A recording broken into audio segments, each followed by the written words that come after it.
Well, it's been what 2 weeks since we've done a show, and nothing's really happened in that time. No. Nothing. Everything's status quo. There's nothing really to talk about that's not sports related. Life is going on as usual. Yeah, the biggest story this weekend was obviously the WNBA All-Star team beating Team USA Women's. It had the biggest story this weekend had nothing to do with a possible a coup of democracy in one party. It's certainly nothing big to talk about. Everyone's focused on sports right now. That's really what it's no question. Yeah. No, that's clearly that's clearly what's happening. We needed Patrick Mahomes throw to Xavier Worthy so bad on the Twitter timeline. That was such a refreshing. That was the palate cleanser. It was so good yesterday afternoon to see that deep ball from Mahomes to Xavier Worthy, because it was nothing but like democracy is falling. We're all being lied to. Conspiracy theory. Did Joe Biden actually sign that letter? Oh, look at that deep ball from Mahomes to Xavier Worthy. Oh, God, that is sick. Hey, let's not forget, I don't know if you've seen this, but Nick Castellanos strikes again. He's undefeated. He's undefeated. I looked it up on YouTube to see how many occasions. So this will be 5 times that Nick Castellanos has hit a home run during breaking news or some important news on a broadcast. It's crazy. So it's something about Nick Castellanos. He's the guy. Cubs should have never let him go. They should have never let him go. It was wild. Yeah, interestingly, but before we actually go into the sports news that we're here to talk about, Grace and I were in Washington, D.C. when the news of Trump being shot at came down. It was bizarre. It was like maybe 7 o'clock at night in D.C. We were waiting in line to go see a live show that we were going there for. And one of the employees who just came out to smoke a cigarette was just looking on her phone, and she just turns to us in line. She goes, "Did you guys see that Trump just got shot?" I was like, excuse me? I was like, what? It is one of those moments of like going down. You'll remember where you were. I will. In all seriousness, like I remember where I was. I was in the Quad Cities, driving around. My stepson had a swim regionals, and we were just leaving a restaurant. And my wife was on the phone. I'm driving. She goes, "Trump just got shot." I'm like, "No, he didn't. Like, don't. What is that? Like, that would be big news. I would hear about that." So yeah, he just got shot. Show me the photo. I'm like, "Holy crap!" You pull out your phone, you realize it's happening. Hey, what show were you seeing? Chuck Schumer's weekly stand-up? Was it him with Nancy Pelosi opening? Yeah, she was a special guest. She was only on right at the end. But did you ever hear that? Did you ever hear the Joe Rogan story about Joe Biden night at a comedy club in Philadelphia when he was like in the late 80s, early 90s? No. Joe Rogan. He actually did like a show. Joe Rogan talked about it in the Joe Rogan podcast. It was just like a month ago now. I'm not a diehard Rogan listener, but I catch episodes that I find the guest interesting, and I want to hear what they have to say because he does a good job of opening the guest up. And he talked about how they used to do Joe Biden night at this comedy club that he worked at in, I think it was like Pennsylvania somewhere in the late 80s, early 90s. And it was that night you would come to the set and the comics would do the other person's routine because Joe Biden had to drop out of the presidential race in the late 80s because he was caught plagiarizing. 88, I think. Yeah. And so they would do Joe Biden night where the comics would do each other's acts and they'd call it Joe Biden night. That's pretty funny. There you go. How about He's a stand-up guy. He's a man of character. Literally. That's all you're hearing on Twitter today, man of character. Man of character, indeed. Well, we've certainly got our work cut out for us in the next month or so when it comes to figuring out where we're going as a the world. The NFL will distract us, as it always does. The NFL will provide that necessary distraction. We've got some news, of course, over the last 2 weeks that has come down in the NFL ranks. We've got a couple signings to get to, as well as Brandon Aiyuk requesting a trade. We've got Jordan Love holding out practice until he gets a new contract, and we've got some other news to get to as well. Don't have a show open today, Mark, so we're just going to dive right into it. Let's go for it.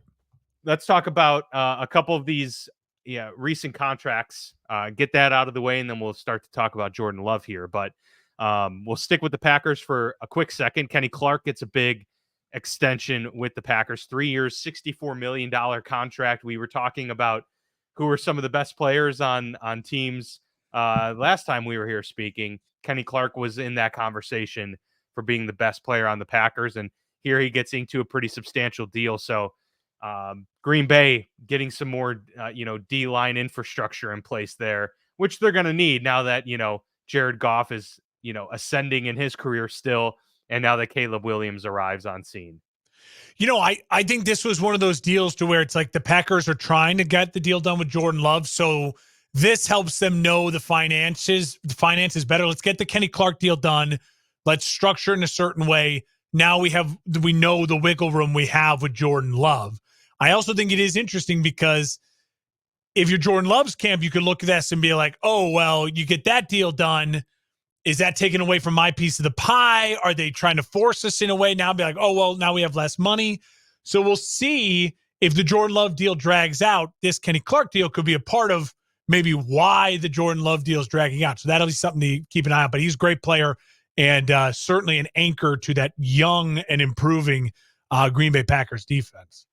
Yeah, for sure. Absolutely. And then on the offensive side of the ball for the Denver Broncos, which I thought was a phenomenal signing, Quinn Meinerz, the guard, agrees to a 4-year, $80 million extension, $24 million in the first year of the deal. Former D3 player out of Whitewater, Wisconsin. So pretty cool to see him kind of have that ascension in his career.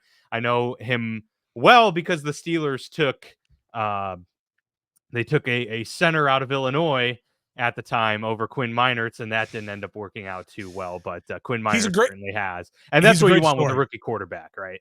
Yeah, he's a great story. This is what you can spend money because you don't have money tied up to your quarterback position long term. I mean, they're still paying the Russ money this year, but then that comes off the books.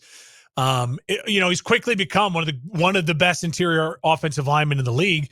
Lock him up, smart deal. You're just going to see a couple other deals like this again through the rest of training camp. Guys working on things, extensions. Teams love this. Is a good time of the year to spend money because fan bases are excited. You don't want to spend money when your team is in the dumps or things aren't going well. This is a good time. Fans can get excited about spending money on a guard when the season's still about to begin. Yeah, and you get that, stability in place early enough for Bo Nix and whoever else, is going to be under center for the Denver Broncos this upcoming season. The Broncos, as we know, were pretty short-staffed on their roster in terms of stars. So to be able to lock down one of the better guards and young guards in the NFL, was kind of a no-brainer. I know that they're hurting for money, financially with the Russell Wilson dead cap, but when you've got somebody that young, that talented, to be able to lock them up is definitely a good sign. They're going to have to, kind of play catch up here as a team, organization as a whole, and this is one way to do that. All right, let's transition to the more prescient current news that has come out, which is Jordan Love is not currently practicing and not planning to practice, as all training camps will be started by this Wednesday. I know some teams have started a little bit earlier, but Wednesday is like that, official first day of camp. But Jordan Love not going to be practicing until an extension gets done. His agents have told that to Packers GM Brian Gutekunst. And so Gutekunst will be addressing the media, I believe, earlier today as well, or did already. He did. I do have this. Okay, yeah, I have this tweet from Ian Rappaport here that says, quote, Packers GM Brian Gutekunst speaking to the reporters today says that he's optimistic about a deal getting done for quarterback Jordan Love and that one could get done in the next couple of days. Until it does, Love won't practice, as his agents told Gutekunst. So there we have it. What do we make of this? My initial thoughts, super smart on Jordan Love's part. I don't think it's ideal for the Packers, but at the same time, if they get a deal done early enough and he works out, they're going to obviously be excited about that. If he doesn't work out, then it's going to be a big problem. Yeah, well, this is really, to me, getting interesting. And this could be over by the time we're done recording this, and it's not. But why I think this is getting interesting is, remember, it's now been about 3 months of the Packers saying, we're getting a deal done. We're going to get a deal done. We want to get a deal done. And they were very, very, very strong with their wording when the mini camps broke a month ago.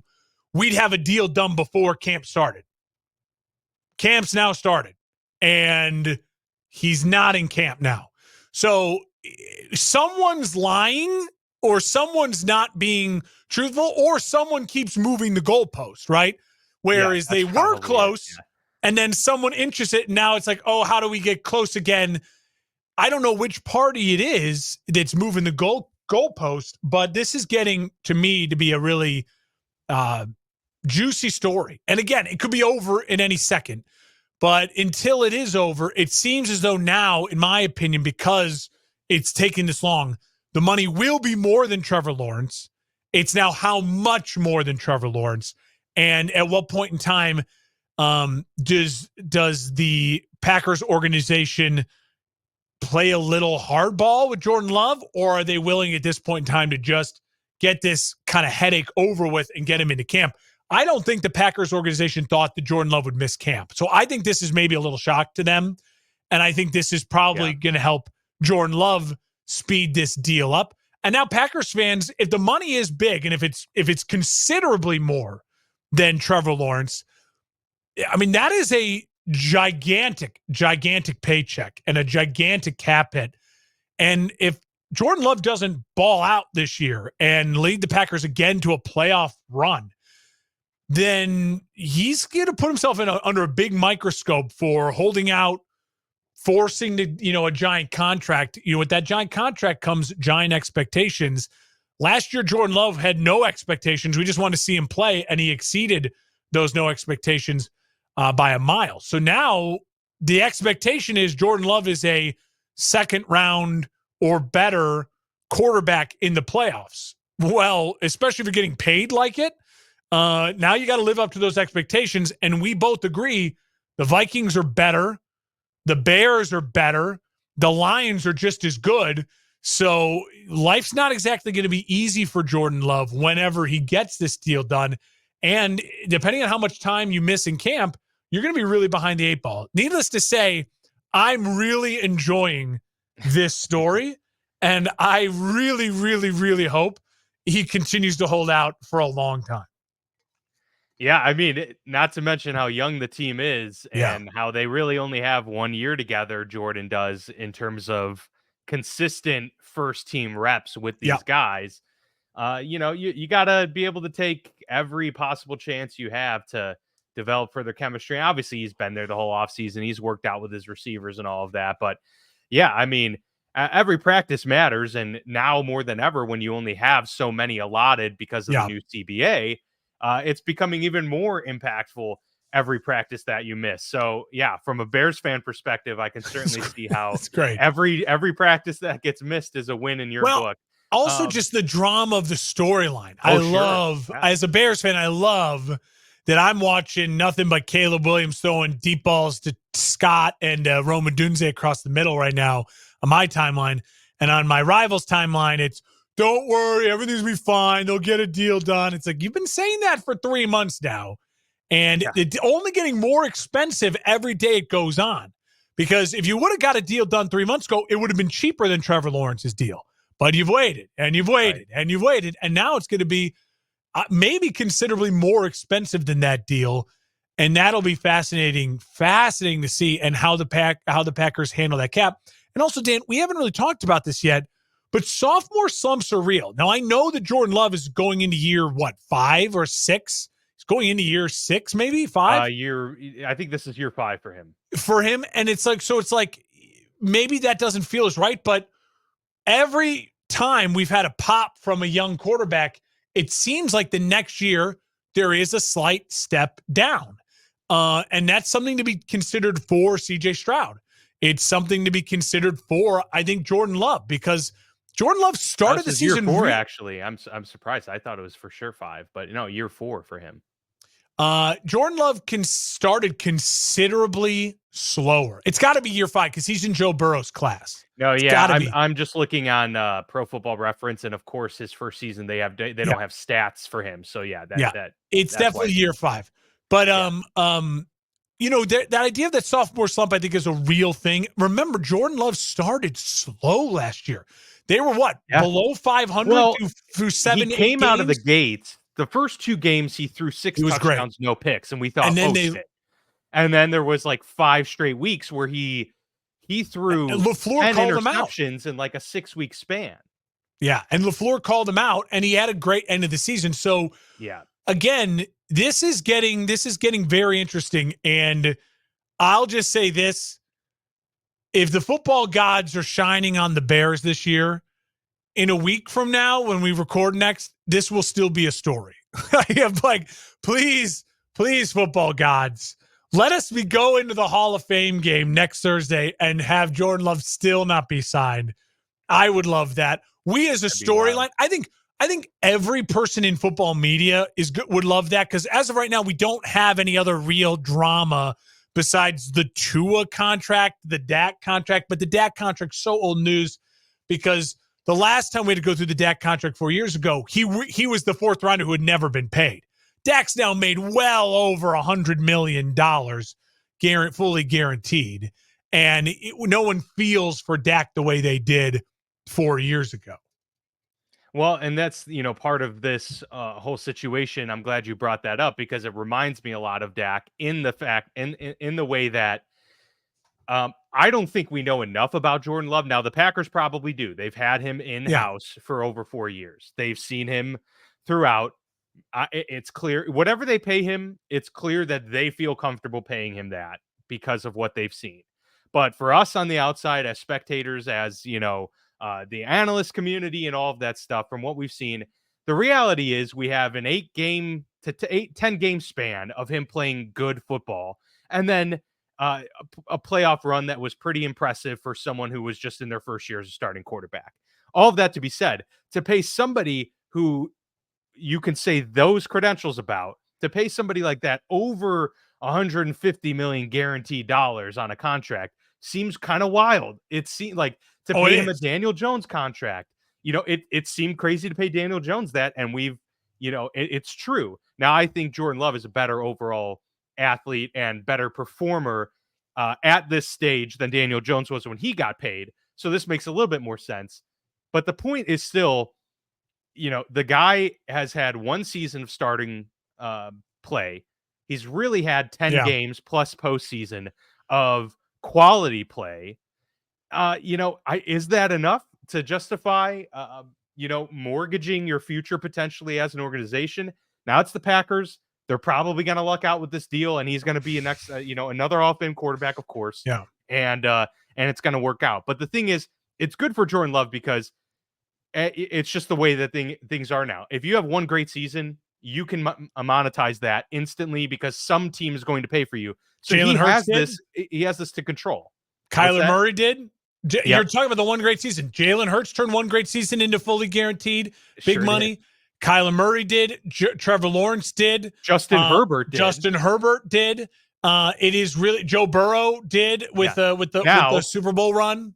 What do all those have in common? They've all panned out, I would say. I mean, Kyler Murray, maybe not. That's still to be written. This is the make or break year for Kyler. Yeah. And I think it's a make or break year for Jalen Hurts, too. I mean, he got paid, and then last year was a disappointing end of the season and a rough year for him statistically wise. He wasn't the MVP candidate. That's true. He was 2 years ago.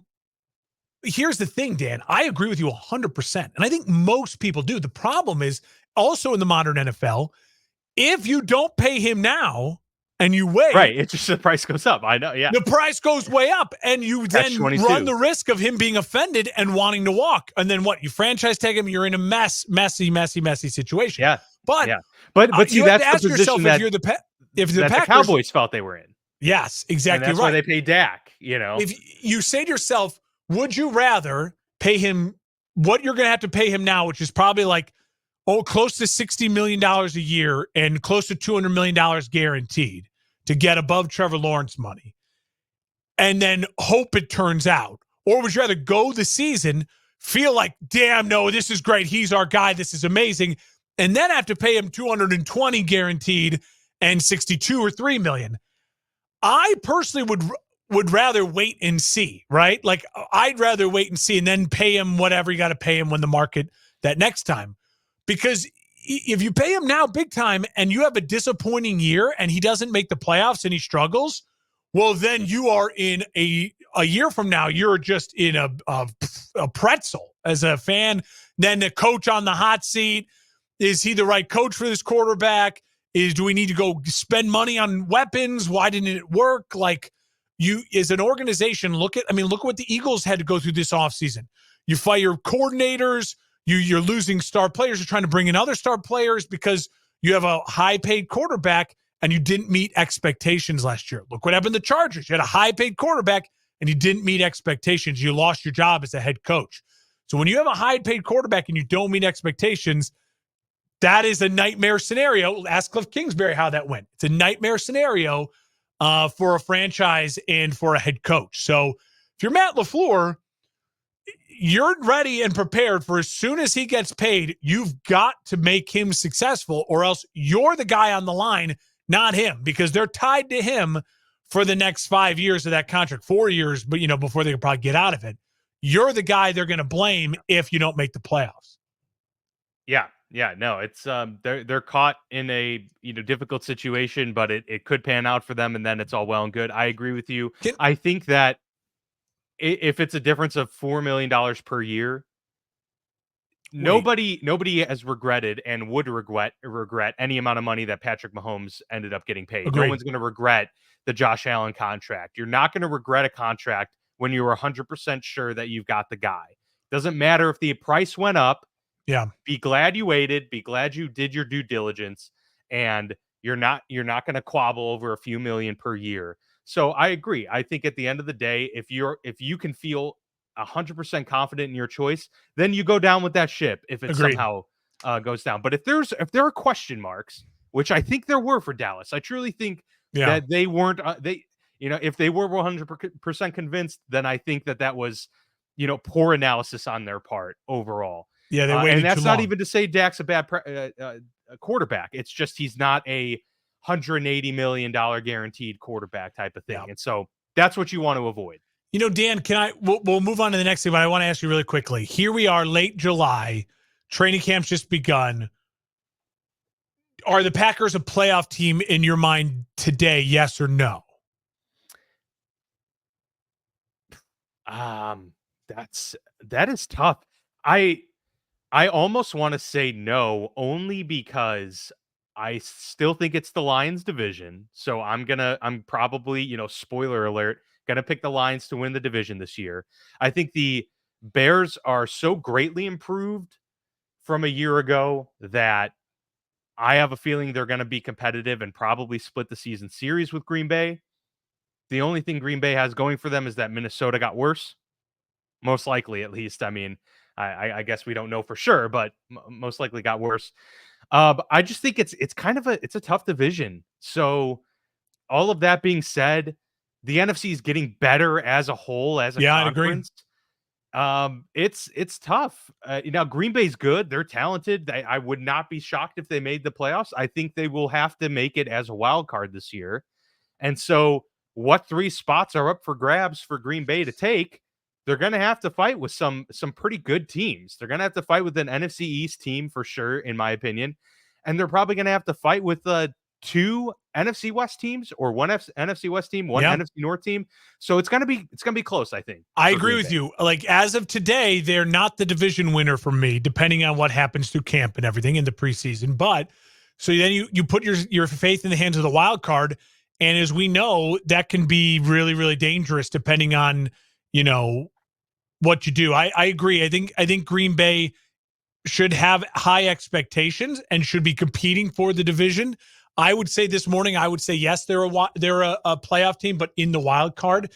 And I would say the longer they go into camp without Jordan Love and this becomes a story, the more I negatively slightly decline them down that wild card. I have them as maybe the 5th seed wild card, but if this becomes a 2-week story, that all of a sudden could, mean a slower start to the season.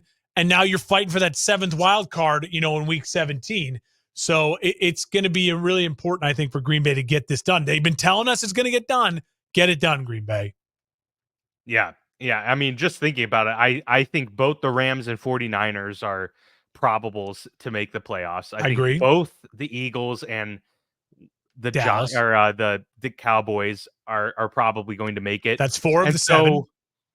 I think the Bears have a shot. I think, that's going to be tough. I think I honestly think the Cardinals could have a shot. I think the Seahawks have a shot. Seahawks, we'll see what they So, do with their new head coach. I yeah. agree. The And NFC, maybe I don't know. I mean, is there an NFC? Could the NFC South send two teams? I don't know, but Tampa and New Orleans or the Falcons, like who? I don't know, but to me, I yeah, feel strongly about Philly, Detroit, San Francisco, and Los Rams. Angeles, the Rams. Like Yeah, I feel strongly that 4 of the 7 spots are taken. And then I would say the next team I feel strong about would be Green Bay. Like they're young, they're talented, great coach. They had a yeah, lot of momentum, but this story is a fascinating one to keep an eye out for. it The really is. Bears fan in me wants it to drag on, but I would just say in the NFL analyst hat on, I would be clamoring for Green Bay to get this done ASAP and get this drama over with. You do not want to be. It was the first story on Colin Cowherd's show this morning. You don't want to be the first story in Colin Cowherd's show his camp is a week old. Like that's a negative thing. If you're talking about a quarterback drama, you don't want that. You don't want to be talked about in that way. Yep. Nope. Very true. Agree with that. And I will change my answer to yes. Like I do actually think after talking it through that they are a playoff team right now, but it's wavering. All right. Let's get into Brandon Aiyuk real quick, and Yeah. then we'll round out the show with some quick thoughts on Caleb Williams. But Brandon Aiyuk, this has been kind of going back and forth for a couple months now, has wanted a new deal with the 49ers. Obviously, extremely talented wide receiver, big part of their playoff run, big part of their success as a team in general. Probably he's one of those 20 wide receivers that's a top 10 wide receiver. Agreed. So he's clearly a wide receiver 1 talent. They've got 2 on their team with Deebo Samuel as well. 49ers are kind of they have a lot of good problems to have. And the latest being that Brandon Aiyuk wanted a new deal, and now it has boiled over to the fact where he has formally and publicly requested a trade, which was kind of something that had been alluded to for, several weeks to this point. Few teams been in the mix to be considered, early favorites. Pittsburgh, one of those teams. I think Buffalo, another one of those teams after Stephon Diggs departed. So there are some teams, probably a good 12 could absolutely use Brandon Aiyuk. 15 maybe. But there are quite a few that are, strong contenders and would be great spots for him to go. What do we make of this whole situation in general? Is it wise for the 49ers to not get a deal done when they're on the precipice of a Super Bowl win? Seemingly every year over the past 3-4 years, they haven't gotten over the hump. Can losing one of your better players actually help you?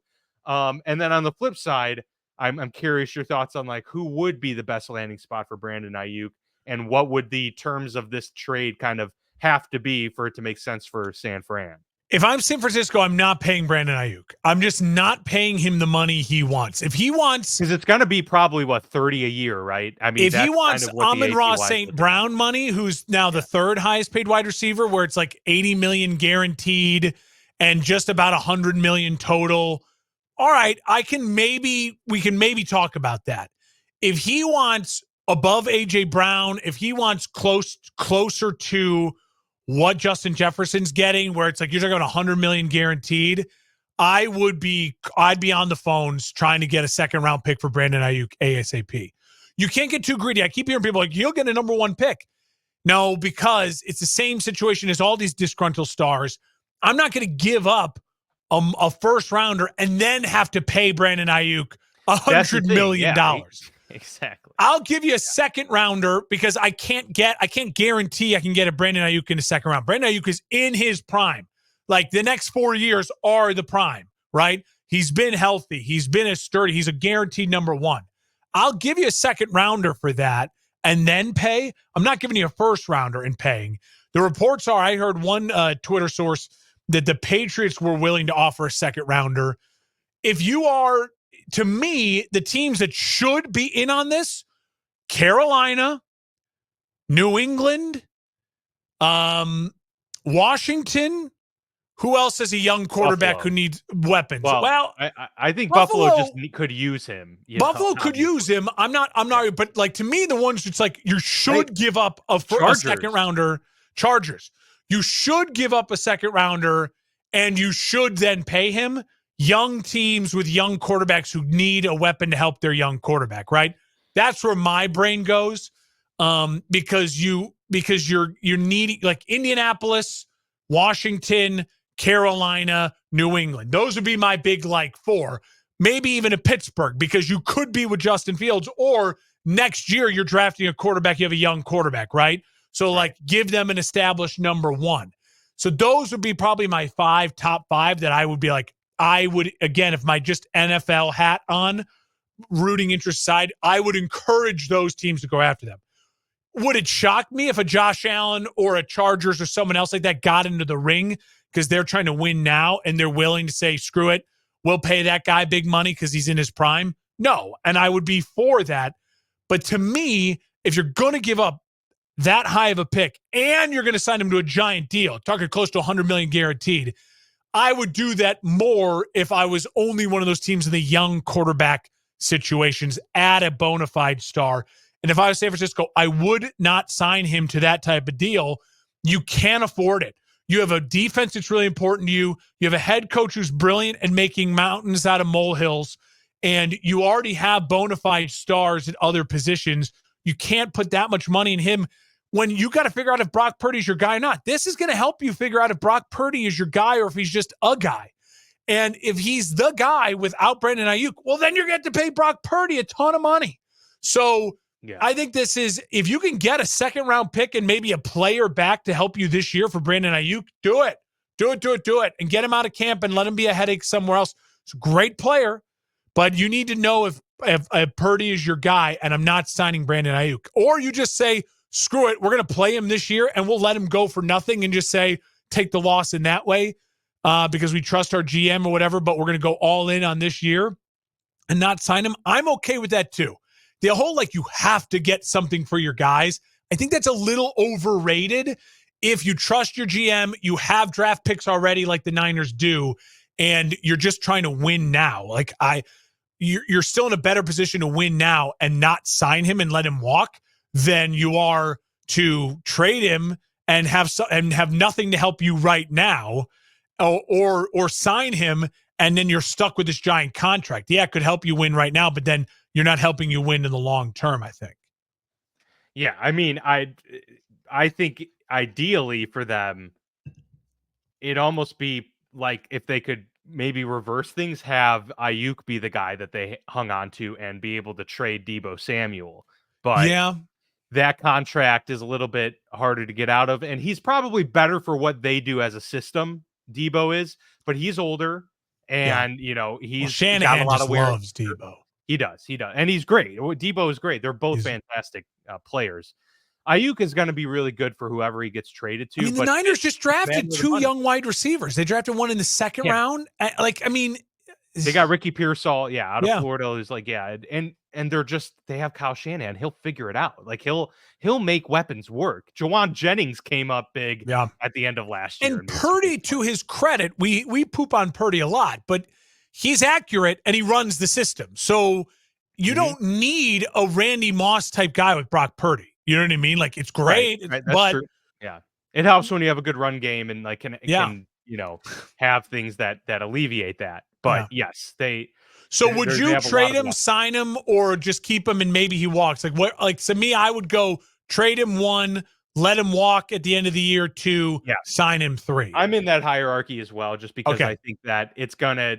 I don't think they can afford to keep him long term. So to me, like that's if they could somehow do some crazy finagling with to get him signed, then okay, maybe we could have that conversation, because McCaffrey's got maybe 2 to 3 more prime years ahead of him. So we'll see. I mean, maybe he doesn't. Maybe he has more. But there's a window there. Ayuk's still young enough. He's 26 years old. Like he can be a stalwart for 5 years in your system and be that guy. But I think overall, this is the year yet again for the 49ers to capitalize once again. You're gonna have to pay Purdy pretty soon. Yeah. So this is the year. Go after it again with your full staff.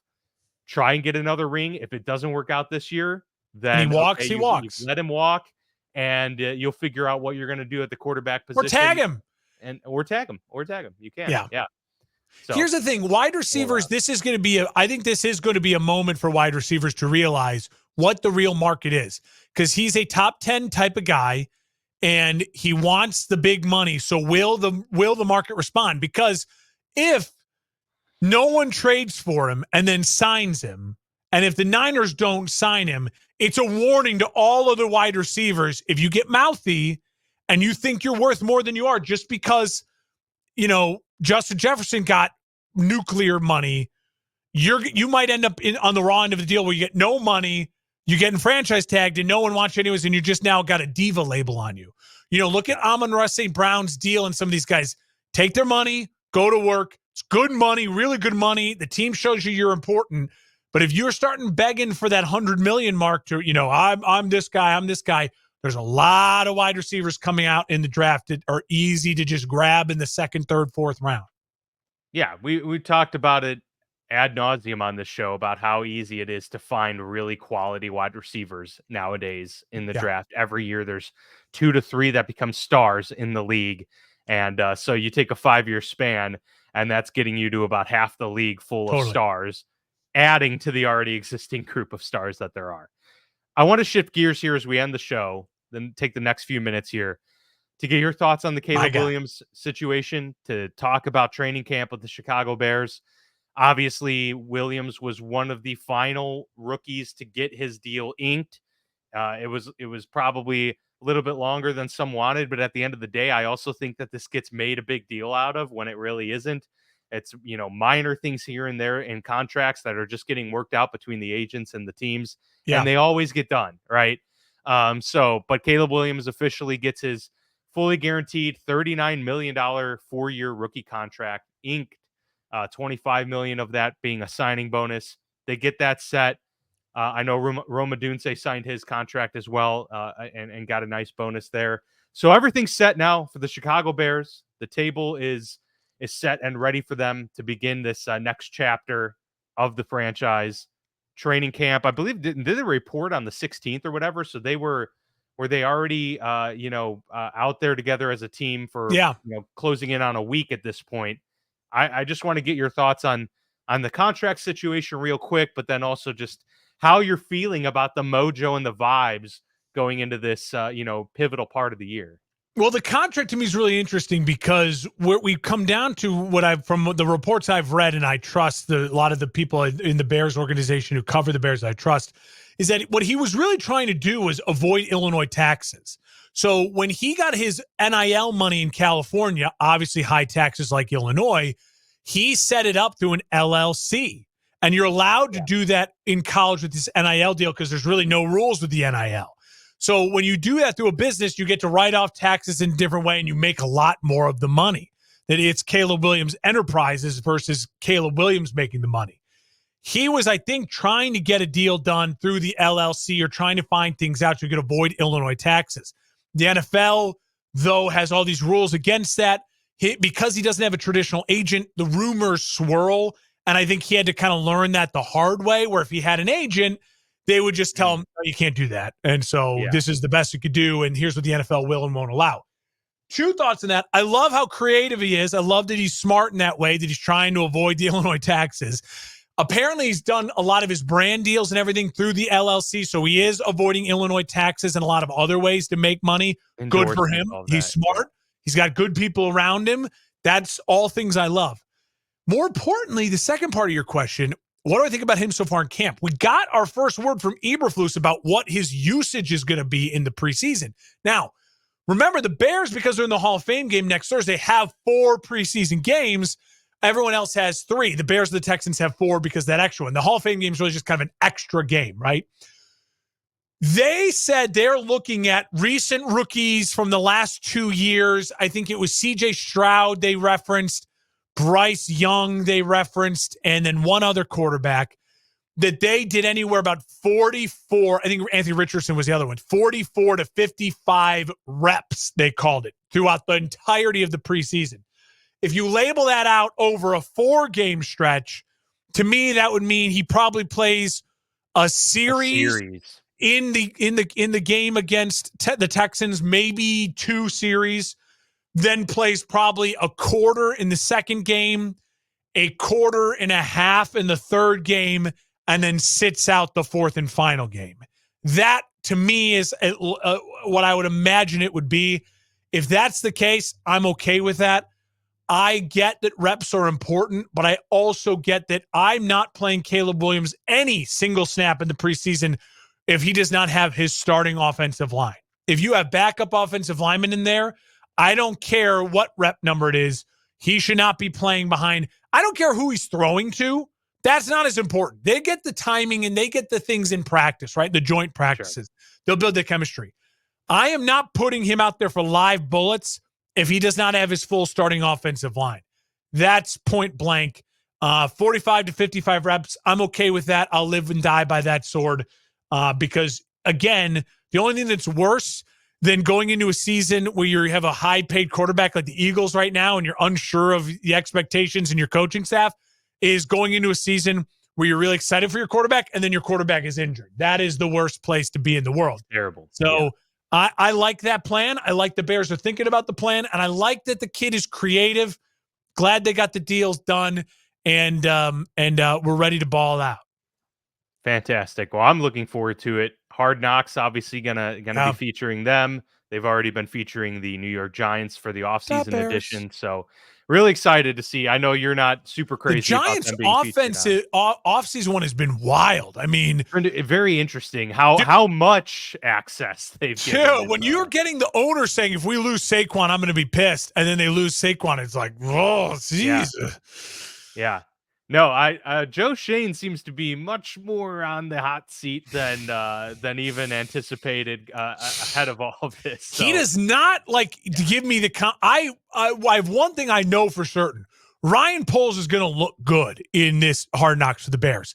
He's smart. There's a he's strong. He's a big man. He played offensive line. I think he's going the weight he commands. Like, you're not going to get the clips you're getting from the Giants. Are like, this is the guy making calls to Saquon, and he can't get anything done. He looks like an idiot. Yeah. Yeah. I'm not worried about that with Ryan Poles.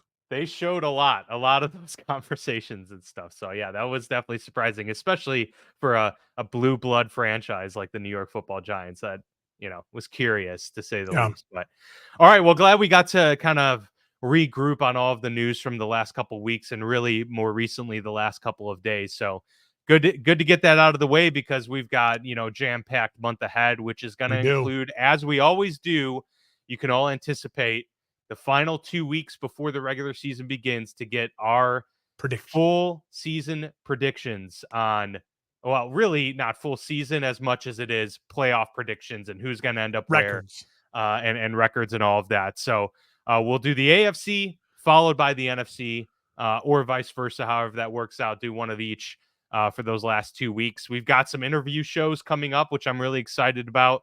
We're going to talk Patriots with a reporter, Dakota Randall from Pro Football Network. So that's really exciting. The beat reporter there for the Patriots. That should be great stuff. Before you know it, we're going to be into the regular season. But yeah, as early as next week, we're going to have some football to talk about with that Hall of Fame game. So looking forward to it. As always, appreciate the support. You can find us out at FB Lounge Pod. Be sure to like and subscribe here on YouTube. Helps us out tremendously. And we'll see you back here next time.